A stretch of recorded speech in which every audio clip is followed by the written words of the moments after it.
Please welcome to the stage, Joe Hurd.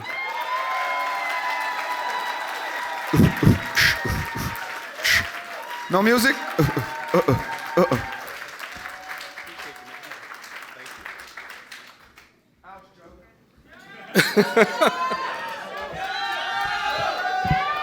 Look at this. It is great to be up here, and I got to tell you, I was doing okay until about 5 minutes before I walked in the room, and someone leaned over and said, "Joe, don't forget about the 5B rule." Does anyone know what the 5B rule is? Be brief, brother. Be brief. Make it quick. Make it snappy. Andrea, Denmark, the culture shifting team, the culture shifters that we heard from, and Joteka, Anita, and Tim, it's great to be sharing an afternoon with you, and I look forward to hearing all of your stories, Anita. I'm going to share with you the story of 2 phone conversations that changed my professional career.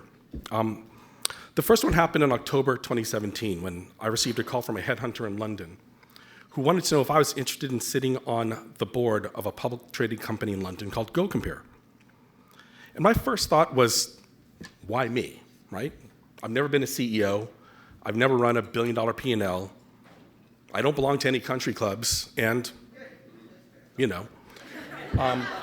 why am I getting this call? But I took the call, right? And that first conversation with the headhunter led to a second interview with the CEO of the company. It led to a meeting with the board chair, and things worked out okay, right? But that got me thinking. Negative self-talk and self-doubt are poisonous, right? And the question I really should have been asking myself is, why not me, right? I had every attribute necessary to be an effective director in the boardroom. Although I wasn't a CEO, it is Sunday, right? I had the chance to watch great mentors like Isaac Vaughan, who was a previous, Wilson Sonsini, right? Isaac, good brother, right? I'd watched him counsel CEOs while working at Wilson Sonsini. Although I hadn't run a billion-dollar P&L, I had scaled revenue and hired and fired people and built global sales teams.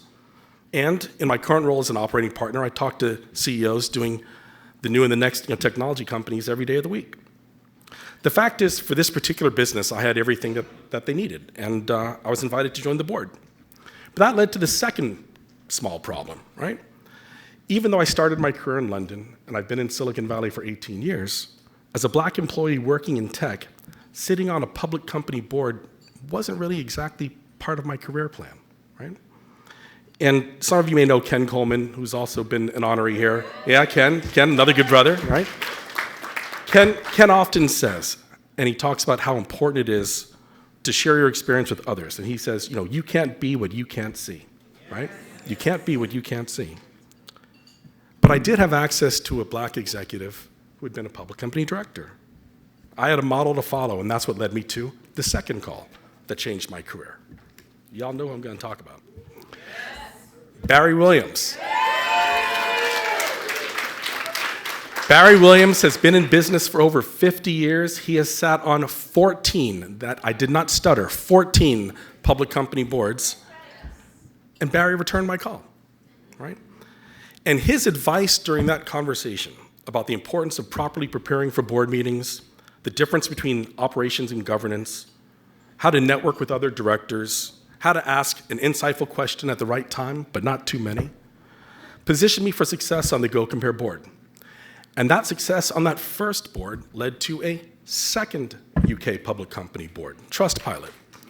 And the success on Trustpilot led to a third public company board, Hayes PLC. I think I'm the only black American who has sat as a director on 3 UK public company boards. And I'm grateful that Barry is with us today. Barry, would you raise your hand? Give us a little wave. Right? So that's good, but here's where the story gets really interesting, right? Take a step back. If you think there are too few black executives in corporate America's C-suites, take a look at the boardroom, right? And if you think there are too few black directors in those boardrooms, take a look at the leadership of those boardrooms, the chairs of the board, the audit committee, the compensation committee, nomination and gov, the lead independent director. And if you're black and you're discouraged, then think about how Hispanic, Asian, or LGBTQ executives feel, because those numbers are even worse. Simply put, Boards with diverse viewpoints, whether by gender, race, age, sector of expertise, geography, thought, you name it, make better decisions, right? Studies have shown that companies that have a majority women directors in the boardroom perform better. And there's no reason why a company's board, just like leadership, should not reflect the employer base or the customer base or the communities that those companies serve. So I started thinking, what to do about this. And a lot of people have been thinking about what to do about this. And every week I'm asked, as part of a board search, not every week, but a couple times a month, who do I know, right? And for a long time I gave the same list of 5 to 7 names to those recruiters, to every recruiter who called. About a year ago, I took a step back and I formalized it. I created a bio book of 20 biographies of black executives that I know and can vouch for. And I give a copy of that book to every recruiter, every venture fund talent partner, like the talent partners at Norwest worker. Every board chair that I speak to gets a copy of that book. If you tell me that you don't have a pipeline or you can't find anybody, here's 20 names, go call them. I'm happy to introduce you. Make it happen, right? Appreciate that. But wait, there's more, right? Through the Black Corporate Board Readiness Program at Santa Clara University, right? Which Barry Williams, and Robin Washington, another former honoree. I teach a 90-minute seminar on how to crack the board interview process and share what I've learned with the graduating cohorts of 25 black executives that go through that program. And of course, I'm always happy to connect people who have the interest and desire to serve on corporate boards with companies that are looking. And in the last 6 months, I've helped put 5 black folks on boards. And I'm just getting started.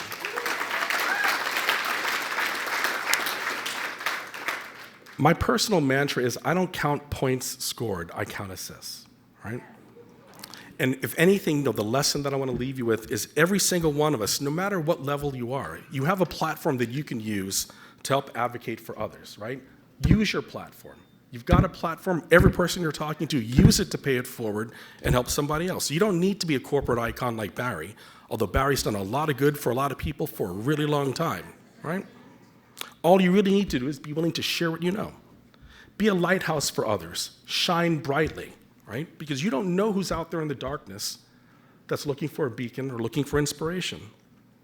And that's why what Andrea and Denmark and the whole team at Culture Sift, that's the good that they do in bringing us all today. And you're truly doing God's work. I can't see her in the audience. I know she's here somewhere. But Andrea, Denmark, I appreciate you and all that you do. There she is over there. In closing,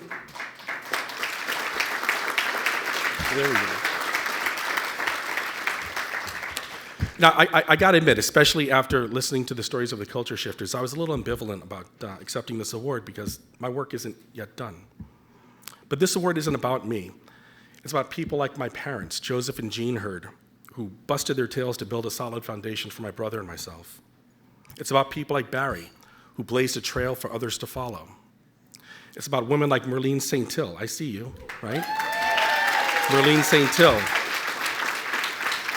who, even with all of her success and everything that she's done, sends the elevator back down to help others rise, right? It's also about another special person, because the only reason I've been able to do anything and accomplish whatever I've done is because 2 decades ago, I made the best decision I possibly could have made in marrying my wife, Christina Morales.